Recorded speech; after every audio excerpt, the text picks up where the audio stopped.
Il y a un jeu qui m'a particulièrement marqué durant mon enfance, c'était Gran Turismo 4. Gran Turismo 4, c'est pour beaucoup de fans de licence Gran Turismo le meilleur Gran Turismo parce que magnifique graphiquement pour l'époque, une car list incroyable avec énormément de voitures, mais surtout énormément de voitures qui ont disparu des Gran Turismo sortis après celui-ci, avec beaucoup de voitures françaises, mais surtout très peu de supercars et une grosse place pour les JDM ainsi que pour tout un tas de voitures plus ou moins populaires, plus ou moins rapides du début des années 2000. Vraiment, la car list est exceptionnelle.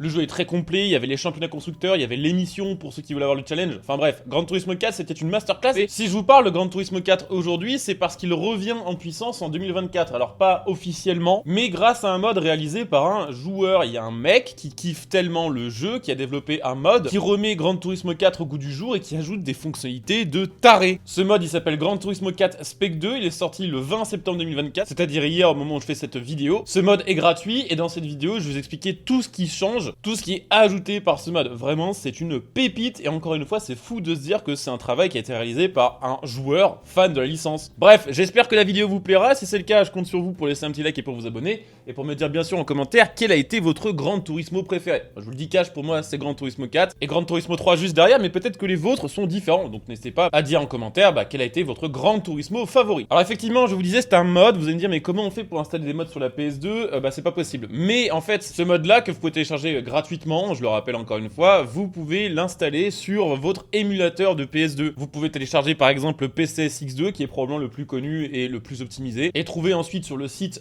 du mode Gran Turismo Spec 2 un tuto pour installer ce mode sur PCSX2. C'est très facile à faire, en fait, il faut juste extraire certains fichiers dans le bon dossier et lancer les bons exécutables.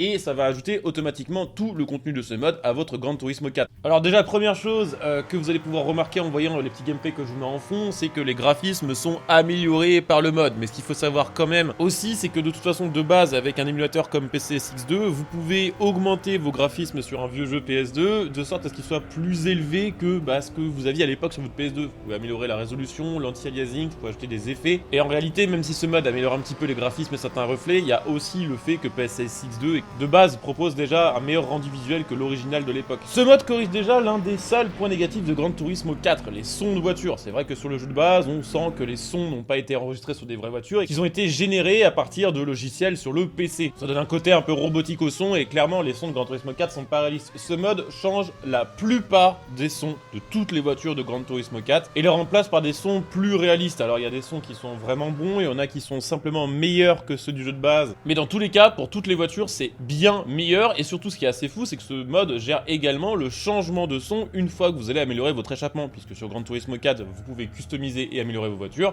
et sur le jeu de base, l'original, quand vous amélioriez votre échappement, la voiture changeait de son. Et là aussi, ce mode prend ça en compte et ça représente déjà un taf monumental vu qu'il y a quand même sur le jeu des centaines de voitures. Il y a également des nouvelles caméras et surtout un éditeur de caméra, c'est-à-dire qu'avec ce mode, vous avez un petit menu que vous allez pouvoir afficher dans le jeu qui vous permettra de régler votre caméra, si elle est plus ou moins zoomée, plus ou moins large, plus ou moins en haut, à gauche, à droite, en bas, enfin bref, vous avez plein de petits paramètres. Et surtout, ce mode ajoute deux nouvelles caméras. La première caméra, ça va être une vue capot, parce qu'en fait, sur Gran Turismo 4 de base, il n'y a pas de vue capot. Il y a une vue qui vous met sur le toit de la voiture. Là, ça ajoute une vue capot et surtout, ça ajoute une vue intérieure. Alors, sur le gameplay que je vous ai trouvé, qui est un gameplay qui vient officiellement de la chaîne du modeur qui a créé ce mode, c'est une vue intérieure dans une Lancia Delta de course et c'est vraiment pas la meilleure vue intérieure. C'est-à-dire qu'il y a des vues intérieures sur le jeu, ajoutées avec ce mode, dans lesquelles vous voyez vraiment l'intérieur de la voiture. Alors, ça va dépendre des modèles en fait, mais il y en a quelques-unes où vous voyez les compteurs, où vous voyez les sièges et surtout, il y a le volant et une animation de volant. En fait, ce qu'il faut savoir, c'est que sur le jeu, notamment sur les voitures cabriolet ou sur les voitures déjà plus civiles qui n'avaient pas les voitures teintées, on voyait l'intérieur et on voyait déjà le pilote qui tournait le volant et autres. Donc la base était là et ce mode ajoute la possibilité de voir ça vraiment en vue première personne. Ce mode ajoute également le circuit de Valencia. Alors il n'est pas disponible en carrière, il est disponible uniquement dans le mode partie rapide et dans le mode Event Synthesizers dont on parlera un petit peu plus tard dans cette vidéo. Ce circuit était présent sur les versions PSP de Gran Turismo ainsi que sur le jeu Tourist Trophy qui à l'époque aussi était designé par Polyphony si je dis pas de bêtises. Et ce circuit du coup était assez facile à importer sur Gran Turismo 4, donc ça fait un circuit en plus que vous pourrez parcourir.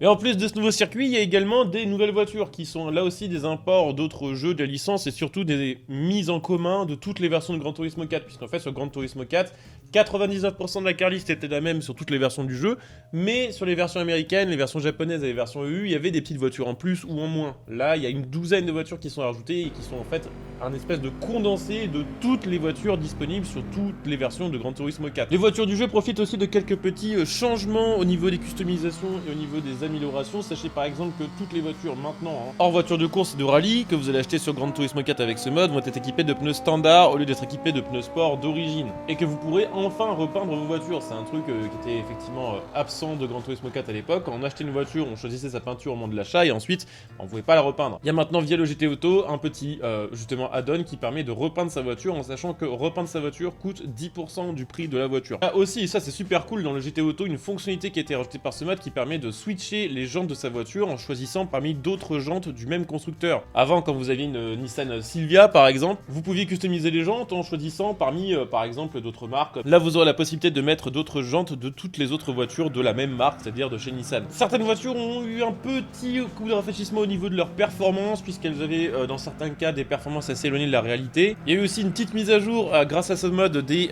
conditions de l'état et des kilométrages et des prix des voitures d'occasion, parce que sur Gran Turismo 4, une des particularités, une des choses qui était vraiment kiffée d'ailleurs par les joueurs, c'est qu'il y avait un marché de l'occasion où dedans en fait on trouvait des voitures moins chères, des voitures forcément d'occasion donc déjà kilométrées, mais surtout des voitures uniques. Il y avait dans les voitures d'occasion des voitures plus anciennes que celles présentes dans les concessionnaires de base du jeu et il y avait des modèles ultra cool qu'on ne pouvait pas avoir ailleurs. Là il y a eu un petit rework de tout ce système de voitures d'occasion et il y a eu grâce à ce mode là une nouvelle possibilité qui a été ajoutée sur le jeu, c'est la possibilité de restaurer complètement une voiture d'occasion pour tout simplement remettre à zéro son kilométrage et remettre à zéro son état, puisqu'effectivement sur Gran Turismo, les voitures d'occasion, le kilométrage avait un impact sur l'état général et les performances de la voiture. Là, grâce à ce mode-là, on va pouvoir payer une certaine somme et remettre vraiment à zéro la condition de la voiture pour avoir toutes ces performances. Il y a aussi de nouveaux événements qui ont été rajoutés dans la carrière du jeu, avec différents circuits, avec différents thèmes de voitures et avec différentes récompenses, en sachant que bon, Gran Turismo 4 de base est déjà très long. L'année prochaine, si j'ai un petit peu de temps, peut-être pendant l'été, on se fera un let's play de Gran Turismo 4. J'avais commencé à le faire il y a très longtemps en live, mais j'avais un petit peu abandonné parce qu'il y a eu d'autres sorties de jeux entre temps. On reprendra et on le fera avec ce mode là et on essaiera justement d'aller au bout du jeu et de faire un maximum d'épreuves. C'est ultra long déjà avant le mode, donc je suppose qu'avec le mode ça va être encore plus long. Sachez d'ailleurs pour info que ce sera en live sur ma chaîne Twitch, donc n'hésitez pas à venir me follow, je vous mettrai le lien sous cette vidéo. Comme ça vous recevez une petite notification le jour où je commence ce fameux let's play, ou vous recevez une petite notification de manière plus générale quand je lance un nouveau live. Pour terminer, ce mode retravaille toute l'interface du jeu, vous permet de customiser votre ATH, de customiser votre HUD, d'ajouter ou pas des informations à l'écran, de modifier vos caméras. Il y a certains menus du jeu qui ont été retravaillés pour être plus modernes et plus clairs. Certains écrans par exemple de choix de course, et comme certains écrans de victoire. Sachez qu'aussi une des grosses nouveautés de ce mode, c'est le Event Sensitizer. C'est un mode qui permet en fait de créer dans la carrière du jeu les épreuves customisées de votre choix en choisissant le circuit, en choisissant les voitures, et donc créer vos propres championnats et vos propres épreuves de carrière. Donc vous l'aurez compris, ce mode est extrêmement complet, il retouche quand même pas mal de choses tout en préservant ce qui marchait bien pour l'époque sur Gran Turismo 4, c'est-à-dire sa car list, son organisation de carrière, ses différents championnats, sa physique, puisque mine de rien pour l'époque Gran Turismo 4 avait une chouette physique. Alors maintenant évidemment ça a un peu vieilli comparé à la concurrence, mais ceux qui ont aimé Gran Turismo 4 et qui veulent avoir justement la nostalgie des sensations, bah soyez rassurés, ce mode ne change pas les sensations de pilotage. Si vous voulez télécharger ce mode gratuitement, je vous mettrai dans la description le petit lien vous permettant de le télécharger. Après sachez que sur le Twitter et sur YouTube vous allez trouver assez facilement quand même des liens pour pouvoir le récupérer, mais là je vais mettre le lien officiel, comme ça après il vous reste plus qu'à trouver PSSX2, à trouver une ROM de Gran Turismo 4 et à suivre ensuite un petit tuto officiel pour installer le mode, et bah ensuite c'est parti pour vous. Donc un gros travail en tout cas réalisé par des fans de Gran Turismo, par des joueurs. Je trouve ça toujours fou de voir que certains joueurs parfois arrivent à faire des choses bien plus intéressantes malheureusement que certains devs de gros AAA. N'hésitez pas si vous testez le mode à repasser par ici et à me dire un petit peu ce que vous en avez pensé via les commentaires sur cette vidéo là. Je vous le disais, l'année prochaine on tentera de faire Gran Turismo 4 en let's play, donc pensez bien à vous abonner si c'est pas encore fait pour les prochains contenus. Et puis bah si vous avez des jeux à acheter, si vous voulez par exemple vous faire le dernier Gran Turismo 7 ou autre, et bien sachez que vous pouvez choper vos jeux moins chers via mon lien Instant Gaming que vous trouverez sur cette vidéo, et que à chaque fois que vous achetez un jeu via mon lien, vous soutenez ma chaîne gratuitement par la même occasion. Merci à vous d'avoir suivi cette vidéo, on se retrouve très bientôt pour un nouveau gameplay, une nouvelle vidéo. En attendant, portez-vous bien, bon jeu à tous et bon mode, ciao.